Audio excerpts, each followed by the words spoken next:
నమస్తే. Congress party parliament elections లో 8 సీట్లు సాధించినప్పటికీ మాదిగ జాతిని గుర్తించలేరు కాబట్టి 8కి పడిపోయారు, లేకపోతే 12, 14 వస్తారని చెప్పేసి మోత్కుపల్లి నరసింహ గారు అంటారు. సో మాట్లాడదామంటాం. సార్ నమస్తే సార్. సో చెప్పండి, మీరు అంటున్నారు ఏదైతే కాంగ్రెస్ పార్టీ 8 సీట్లకే పరిమితం అయిపోయింది పార్లమెంట్ లో, సో ఎందుకు అలా? ఇప్పుడు ప్రజా వ్యతిరేకమైనటువంటి నిర్ణయాలు తీసుకున్నప్పుడు ప్రజలు చేయాల్సినటువంటి పని ప్రజలు చేస్తారు. కాబట్టి ఈ రాష్ట్రంలో ప్రజా వ్యతిరేకమైన నిర్ణయాలు రేవంత్ రెడ్డి గారి 6 నెలల్లో చేసిండు కాబట్టి ఈ రకమైనటువంటి నిర్ణయం వచ్చింది. 16 సీట్లకు 6 సీట్లు 8 సీట్లు గెలవడం అనేది అది దురదృష్టకరమైనటువంటి పరిస్థితి. అది రేవంత్ రెడ్డి గారి నిర్ణయాల వల్లనే వచ్చింది. ఒకటి, మాదిగలను మొత్తంగా పోగొట్టుకున్నాడు, బీసీలను మొత్తంగా పోగొట్టుకున్నాడు, మొత్తం ఆయన కులానికే పట్టం కట్టిండు. 8 సీట్లు రెడ్లకి ఇవ్వటం అంటే ఎంతవరకు న్యాయం? 11 సీట్లు జనరల్ సీట్లు అయితే 8 సీట్లు రెడ్లకే ఇచ్చారు. ఇది ఏ రకంగా న్యాయం? అదేవిధంగా పేద రెడ్లకు కూడా కాదు, అది కూడా కాంగ్రెస్ పార్టీలో పనిచేసిన రెడ్లకి ఇచ్చిన సంతోషం అది కూడా లేదు. బాగా డబ్బున్న వాళ్ళకి నిన్న మొన్నటి దాకా వేరే పార్టీలలో ఉన్న వాళ్ళని తీసుకొచ్చి గంటల మీద ఇచ్చి వాళ్ళ దగ్గర డబ్బులు ఉన్నాయి కాబట్టి డబ్బుల వ్యాపారంలో వాళ్ళకి టికెట్లు ఇచ్చాడు. దానివల్లనే ఆయన ఓడిపోయాడు. ఆయనకు సరి అయినటువంటి గుణపాఠం ప్రజలు చెప్పారు. ఇప్పటికైనా రియలైజ్ అయ్యి ఒక ముఖ్యమంత్రి ఏ విధంగా ఉండాలో ఆ విధంగా ఉండి పనులు చేయాలని నేను కోరుతాను. సో మీరు అంటే గతంలో కూడా చాలా సార్లు రేవంత్ రెడ్డిని కలవడానికి ప్రయత్నం చేసి హాస్పిటల్లో కూడా ఉన్నారు. సో అలాంటి ఇంకా ఇప్పటికీ కూడా మీకు అపాయింట్మెంట్ ఇవ్వకపోవడం, సో ఇది ఎలా చూడుతుంది? దుర్మార్గుడు అండి.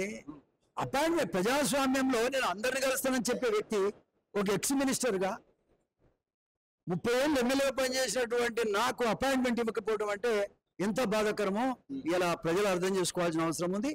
నేను ఈ విధంగా మాట్లాడవలసిన అవసరం నాకు లేదు. నేను కాంగ్రెస్ పార్టీలోనే ఉన్నా, కాంగ్రెస్ పార్టీలోనే ఉంటాను. కానీ ఆయన యొక్క విధానం వల్ల ఆయన పార్టీని బతికిచ్చేవాడైతే ఇంత దుర్మార్గమైన ఆలోచన చేయడు ఆయన.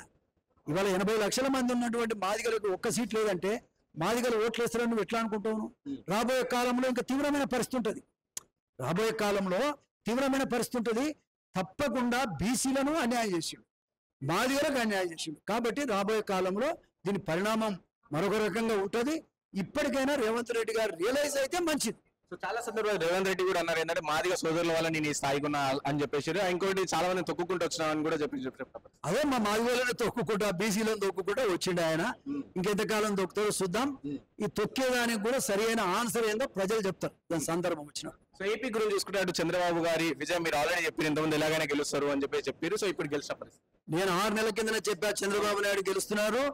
చంద్రబాబు నాయుడిని అక్రమ అరెస్టును తీవ్రంగా నేను ఖండించిన దాంట్లో నేను మొదటి వాడిని.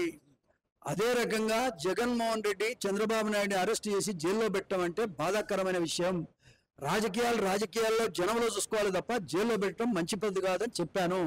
తప్పకుండా రాబోయే కాలంలో ఏదైతే అరెస్ట్ చేసినావో ఆ రోజే నువ్వు ఓడిపోయినట్టుగా లెక్క అని కూడా చెప్పాను.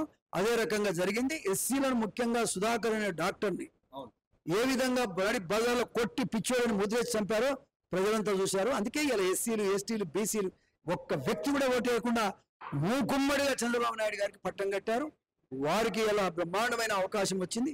బాగా ఆంధ్రప్రదేశ్ అన్ని రంగాల్లో అభివృద్ధి చేస్తాడనేటువంటి విషయాన్ని కూడా ఈ సందర్భంగా తెలియజేస్తారు.